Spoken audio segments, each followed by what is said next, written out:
From day one, we are told who we should be, how to live, and what's acceptable. Before we even have a chance to discover ourselves, our society has already drawn those lines for us. But what happens when those lines are keeping us from knowing and embracing who we truly are? Welcome to Unbox Yourself with Samantha Fox, a podcast about unpacking and unlearning everything that's kept you from living as your true self. Through honest conversations about your internal emotional landscape, sexuality, coming out later in life, relationships, and the journey to self-acceptance, we break free from the boxes we never chose. Hello and welcome to Unbox Yourself with Samantha Fox. Today I am here to share a little bit about my story and one particular piece, which was the moment that I became a single lesbian in the world. I had been out at that point for about 5 years. And when I came out, I was married to a man. I went through a divorce all along with a partner that I then moved in with. And after a couple of years of living together, and then a couple of years of trying to get back together after we had a pretty dramatic breakup, I realized this relationship was not sustainable and was not going to work. I realized for the first time, I was in my late 30s, that I was truly a single lesbian woman out in the world with no skills around dating, meeting women, where to even find queer friends. And it was particularly difficult in my situation because I had 3 young kids. I was in grad school and I was finishing my graduate work to become a therapist and build my therapy practice. My life wasn't in a place where I was going to be out with all the other lesbians at the lesbian bars drinking or partying or anything like that. I had a lot on my plate and I was single.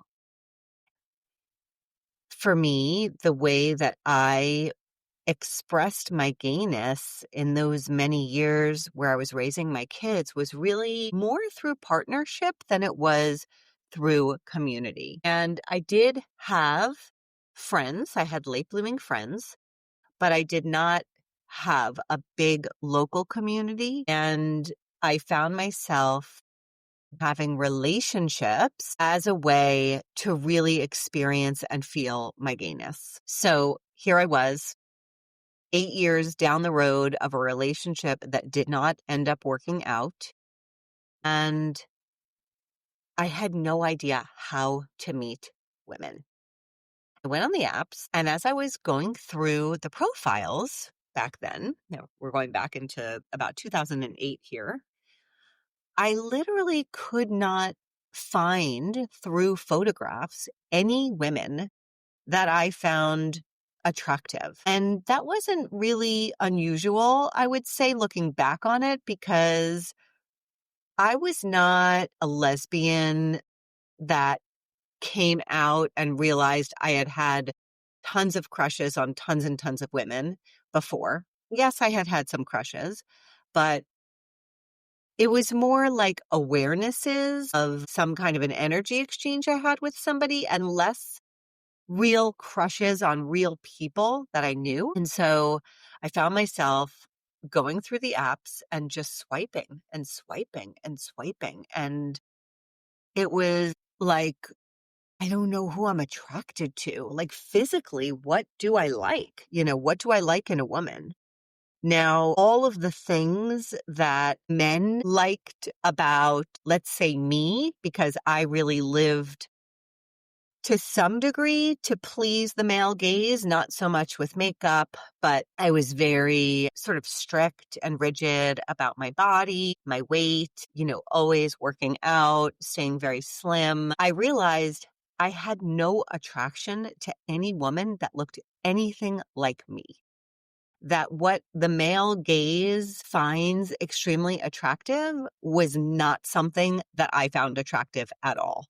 So I started to slowly, as I was going through different profiles of women, realizing that I was not attracted to women that were feminine in a way that men would be attracted to. And this was interesting and new to me. And there were very few women that were sort of more androgynous or a little bit more masc. Yes, there were women that were extremely butch, and that also wasn't my type. So I was struggling. And in those days, I came up with this scale because I was really like searching for, a woman that I could possibly feel an energetic attraction and exchange with.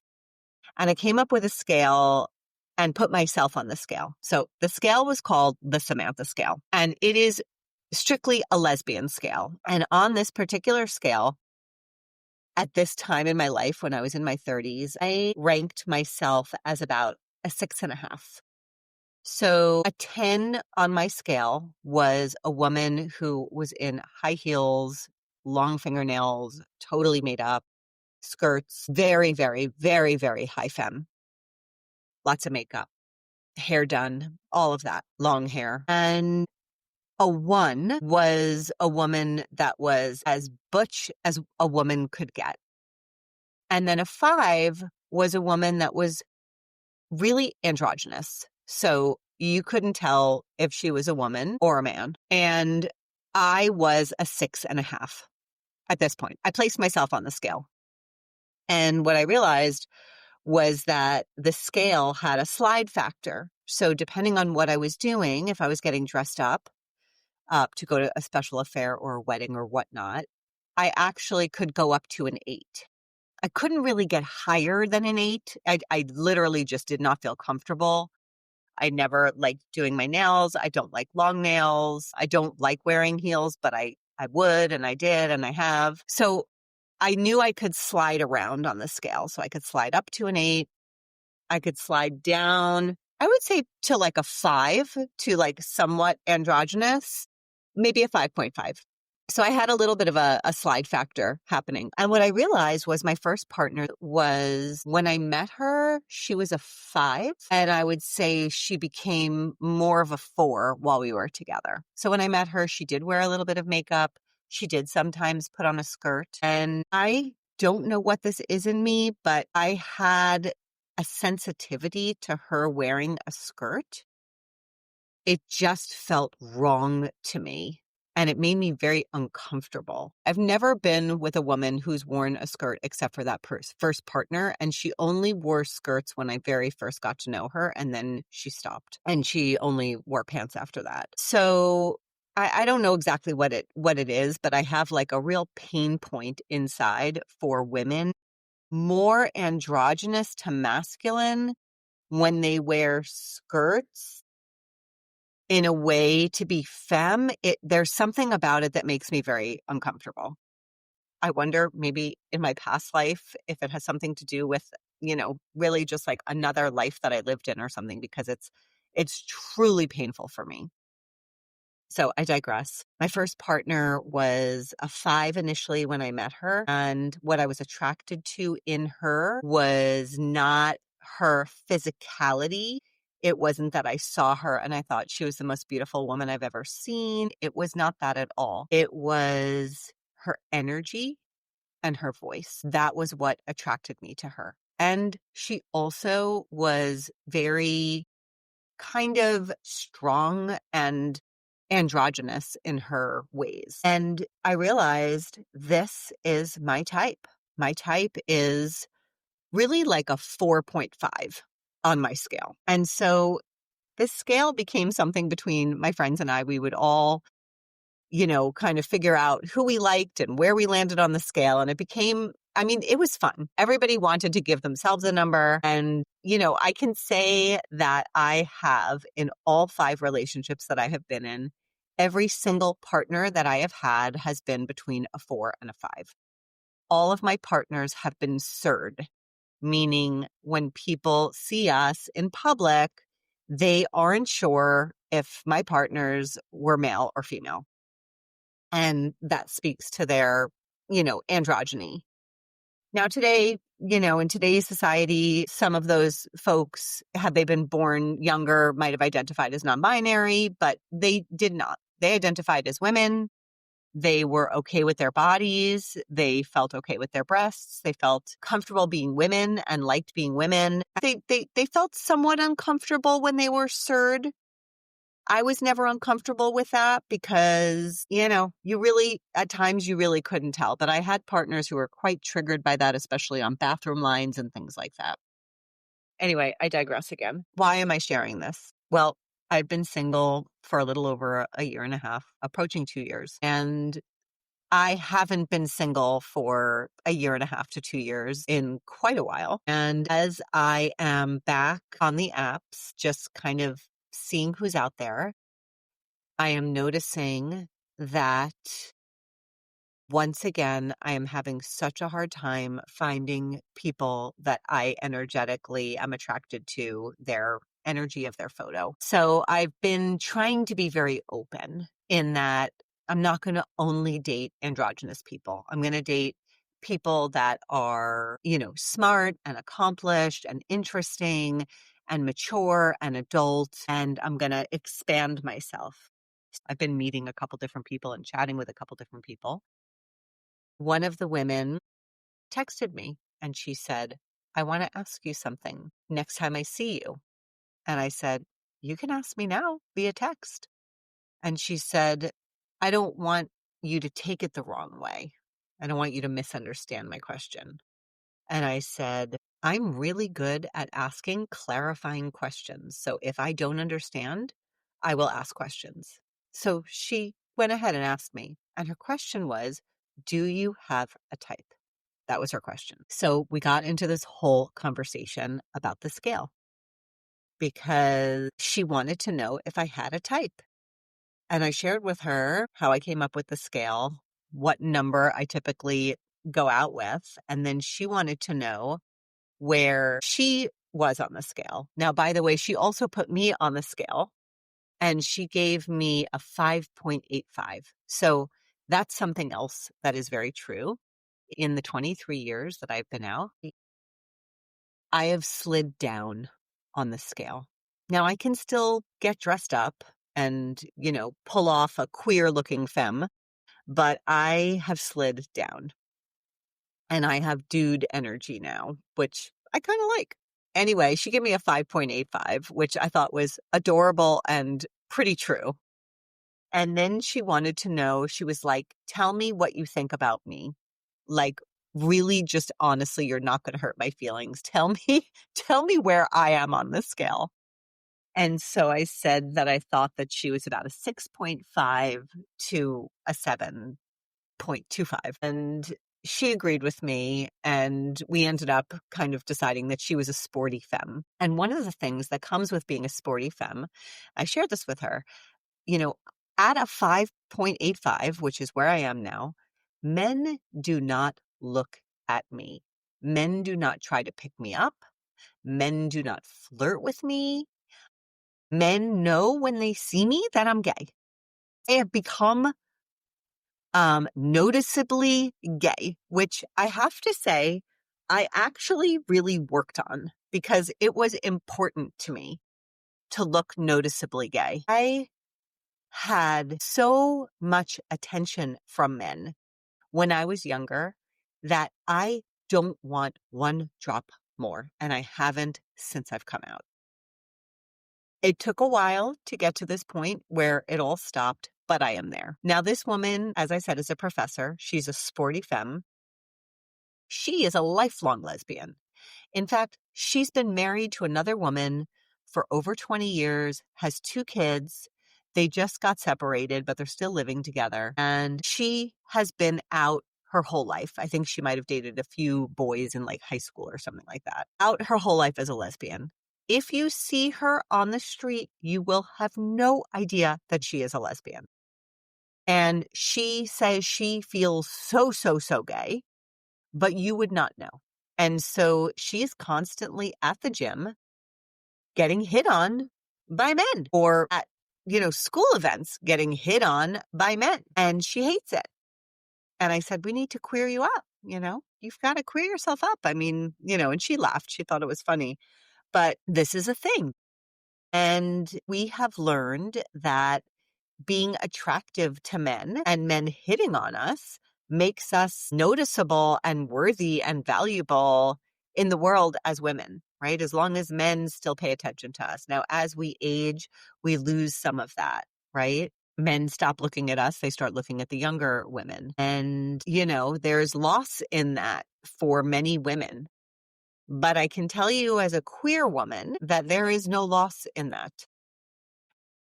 The other thing I wanted to share was this woman that I went on the date with. She shared that she does not have any type. She's dated butch women and she's dated high femme women. She has no type of woman. She is attracted to women in general. And I find this so fascinating. And I wish I could be more like that. And I'm not sure what it is that keeps me from that, to be honest with you. There's beauty in everybody, right? But I personally don't find beauty in very feminine looking women. I like divine femininity, right? Internal femininity. I like feminine energy. But I don't like the way society and culture has told us that we need to be feminine with makeup and doing our hair and perfume. This one woman that has no type and wanted me to put her on the scale and put me on the scale, she was coming on a bike to meet me for a tea. And she said, I'm just letting you know I'm going to be wearing casual clothing because I'm biking to you. And I said, that's great. You don't have to wear any makeup this way, which is great because I prefer women without makeup. And she was like, great, I'm coming with no makeup on. And makeup, I don't like. Perfume, I don't like. Long nails, I don't like. Yeah, high heels, like these things that have been created by society as like sexy and hot, but really it's for men. And I'm sure there are lots of women, probably a lot of you out there that are listening to this and you're thinking, well, I really find that attractive. So we all have different types and that's okay. My question to you is, do you have a type? Do you not know what your type is and you're just open to dating any woman, anybody? I mean, really, like, how do you know who to pick on the dating apps? It's kind of hard if you have no idea. You just reading the profiles, and if somebody's profile sounds interesting, then you like them, right? Or is there something in their photo? Is it their age? Is it their location? Like, what are the deciding factors for you as to whether or not you are interested in dating somebody? For me, it has been 4s and 5s. 4 to 5. If you're 4 to 5 and you're close enough in age, um, I'd be up for meeting, right? And I don't know. I'd like to expand. I would like to expand. I really, really would. And I'm not sure that I can, but I'm going to test it out. I am trying. So that's my share for today. It is the Samantha Scale. It helped me. It made it into a very fun activity instead of something really daunting looking for women online. It was, my kids even knew that I liked 4s. And every time I had a new partner, they'd be like, well, she's a 4. And they knew. They knew the energy. They knew exactly what my type was. I mean, they kind of called it like an overgrown kid. My partners were all very sort of like, kind of like big kids. And there was something very, very sweet about that for me. So I'm still looking. I'm on my journey, just like so many of you out there. I love hearing about your experiences. So if anybody has anything on this topic that they would like to share with me, or they want to challenge me on or anything like that, please just email me at samantha@unboxyoursexuality.com and let me know. I would love to have a conversation with you about it. And for those of you that have no type, I also would like to have a conversation with you about that. What is it that attracts you to somebody if you have no type? How do you know that you're attracted to them? Please come and enlighten me on that topic. Thanks for being here. See you next time. Thank you for spending this time with me on Unbox Yourself with Samantha Fox. If this episode resonated with you, share it with someone who needs to hear it. Don't forget to join these conversations. If you're ready to unbox from something that's keeping you stuck, I would love to support you. You can find the application to the show at unboxyoursexuality.com. Let's stay connected. Find me on Instagram, TikTok, and YouTube at Lesbian Curiosity Coach. Give me a follow and join the conversation. Remember, we only have this one time through. Why not unbox yourself and let your true self